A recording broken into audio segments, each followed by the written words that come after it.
Resolution is an action-adventure game set in a grim, futuristic world, where the player must explore each corner of the world to unlock lost memories, fighting powerful enemies and unlocking new abilities along the way. Hey guys, Vegathron here. Today we'll be doing a review on Resolution by game developer Monolith of Minds.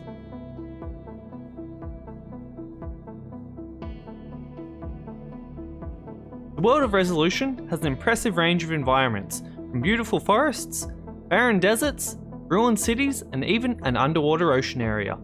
All of these zones feel unique, which makes exploring them all the more fun. The characters you meet within the world also vary wildly. You'll often find yourself speaking to fish or woodland creatures, or, even stranger, things such as critters made of yellow paper. During my playthrough, I never did understand why these creatures could talk, or why they existed, and to me they often felt at odds with the more serious dark tones of the game, which often broke my immersion. This was especially so with the random things they would often say in dialogue. After I finished the game, I did some research and realised almost the entire game was based in the dream world of the Red Code, which explained why all these wacky things were happening. And this gets me on to the next point. This game makes you work for any semblance of what's happening in the story, even the basics. To me, this just adds unnecessary confusion. More clarity while I was exploring the world would have gone a long way on improving my experience. I did my fair share of exploring and spoke to every character I came across, which is how the story is intended to be discovered. But even then, it was so scattered, I legitimately got to the end of the game and still didn't know what the main character Valor's mission even was, other than recovering his memories for some unknown reason. And once the credits rolled, there was still another 3 hours of gameplay left that I wouldn't have known about without outside help. Somehow I was expected to know I was meant to load into the game and hunt down new objectives to get the real ending. Perhaps this was intentional, as the faction your character belongs to is known for strictly controlling information. However, as a player I just felt like I was left in the dark without a purpose, other than to walk to the next map marker. Bad plot delivery aside, after finishing the game, I took to the wiki and even asked a fellow player what had just happened. To the game's credit, I think the story was actually a good one. It had some really interesting ideas with rich, fleshed out lore and a world that made you want to know more about it, which makes me more confused why they made it feel so inaccessible.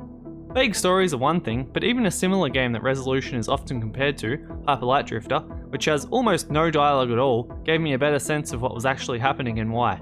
In closing, the story actually is good, but the delivery and lack of context for most of the things you do throughout the game leaves a sour taste in my mouth, which is reflected in the score. Overall, 12 out of 20 for story and world.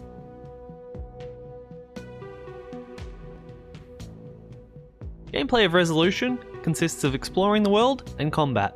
I had high hopes, however sadly both aspects for me had one major fault. Starting off with the combat, the very first thing I noticed when using the sword was it felt a lot clunkier than similar games, and was not what I was expecting at all. It's hard to nail down exactly what it was, but it just felt like I was sluggish and trapped in the sword swings for too long. This meant that the safest method of combat was to hit a single time and run away, a strategy that quickly got boring. Swapping to my ranged weapon revealed a similar sluggishness. Holding the aim button made my character do various things before I was actually free to shoot. Upon holding aim, Valor will first stop moving, get the gun out, then finally aim, at which point I can fire. Sure, this does happen pretty quickly, but it just feels awful to have to stop and stand there for a half second before I can shoot. It really breaks up the fluidity of the combat and makes the gear feel more like a burden than a tool at my disposal. The other core ability that can be used is the dash, which in this game is more of a super speed burst. I do like they tried to break the cookie cutter skill here and change it to something a bit more unexpected, and it is fun to use once you get used to it. However, at the end of the day, while it is a bit more of an original idea, honestly a dash still would have been more fun to use, and might have given combat a bit more flashiness, which it sorely needed. Other than the sword attacks, dashing and firing your weapon all draw from the same energy system. Once again, this is very restricting, as only 2 shots of the gun can be fired early on before you run dry, leaving you with no energy left to maneuver safely out of danger. This can be upgraded by finding collectibles throughout the world, as can your health and damage. However, even at max, this still feels very limited. Things do get a bit better when we come to all the other activatable items you can unlock, and they did do a good job here. My favourite was an item called Stardust, which drops a small bomb that then explodes into a nano swarm that deals damage or clears obstacles. I found myself using this the most midway through the game, as unlike almost every other item, this was quick to use, and for some reason didn't drain your energy, meaning I always had plenty spare to reposition. There was a host of other equipment scattered around the world, most of which allowed you to gain access to new areas, while only a handful were intended for combat, which was a little disappointing. There was a nice amount of enemy types in the game which all behaved in a different way, and the difficulty for normal combat was right in the sweet spot. Some bosses on the other hand were incredibly hard. However, to me, bosses should be a challenge, though this wasn't necessarily a bad thing. As for the exploration aspect of the game, on paper, it's really good. As I mentioned above, finding new abilities grants access to new sections of the map, which gives you a nice sense of freedom with no artificial barriers blocking progress. This is great when it's working, but awful when it's not. On multiple occasions, I found myself wandering around and backtracking for hours, not knowing how to progress or where to find a critical ability. I just got this general sense that the game didn't respect my time, and this was reinforced by the fact that the fast travels only unlock near the end of the game, which, to the developer's credit, has since been changed in a patch. There is a basic map that also shows where your current objective is, which did help a little, but lack of detail on said map really hindered its usefulness at times. If getting stuck only happened once or twice, I could forgive it. However, it was a common occurrence throughout the game, and ruined an otherwise fun exploration experience. Overall, a 10 out of 20 for gameplay.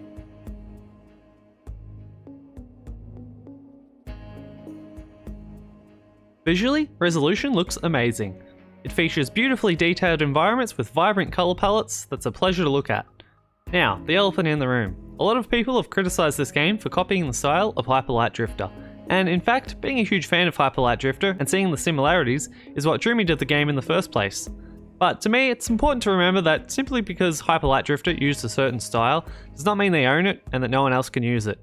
In my opinion, the more indie games that look as amazing as Hyper Light Drifter, the better. And Resolution has done a wonderful job making their own unique world with it. From beautiful forests to underwater ruins. The game's areas from a visual perspective are fantastically done. Enemies you encounter all look great with decent variety and solid animations to boot. There was only one thing I didn't like, which was the way health and energy was displayed. Instead of a normal HUD, which would have served just fine, we get these two bars randomly floating around your character and moving around as you do.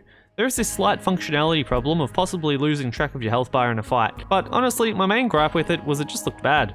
Almost like the game was glitched or something. Not sure why they didn't just stick with a normal HUD or static health bar over your head. I thought the game had a strong theme that it adhered to, other than the strange critters and dialogue that is. I know these are explained by the story, but they just still don't quite sit well with me. I must admit though, their inclusion did make the world very unique and subverted my expectations, so there is some silver lining there. Overall, Resolution is easy on the eyes and scores a respectable 17 out of 20 for visuals and style.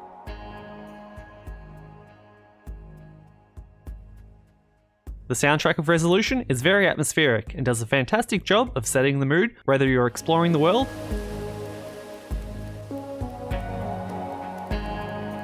or engaged in combat.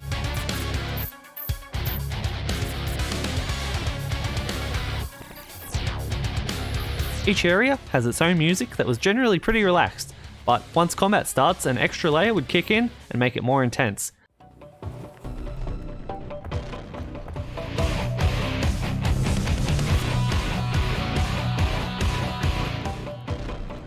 This was a really nice touch and the transition was seamless, so some bonus points for that. As I mentioned, the music does its job perfectly to set the tone of the world, and every track seemed to fit the area and was pleasant to listen to. The audio design, that is, the sound effects on the other hand, I found to be consistently average. Not quite bad, but very ordinary. From the sound of the gun,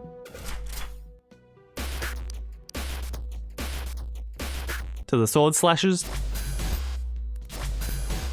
to the active items, nothing sounded particularly impressive or cool, to me at least. There is, however, one thing that drove me crazy, and that's the horrible dialogue sound.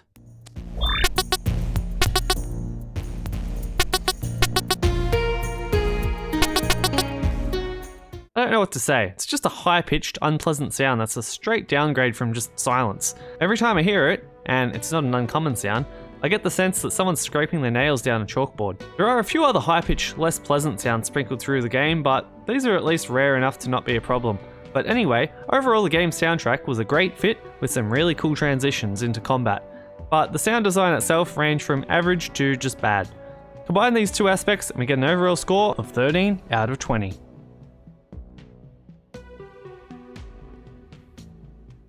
Resolution had a great base in the visuals and music, and I was so ready to fall in love with this game.